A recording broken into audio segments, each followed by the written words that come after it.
Halo guys, balik lagi di channel ini bareng aku Maximilian John. Dan terima kasih selalu buat semua teman-teman yang selalu menonton dan selalu mendukung channelku ini. Di video kali ini aku lagi mau sharing sebuah behind the scene pemotretan bareng sama salah satu klienku yang ini memang sudah beberapa waktu yang lalu sih udah rame di Instagram.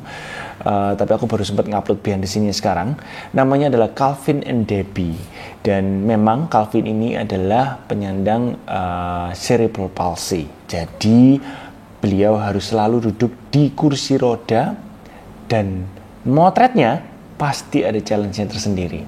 Tapi seru dan asik, dan terima kasih sekali buat semuanya, terutama buat Calvin and Debbie yang udah percaya sama aku.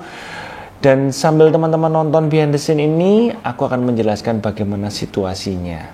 Yuk, kita nonton aja yuk langsung.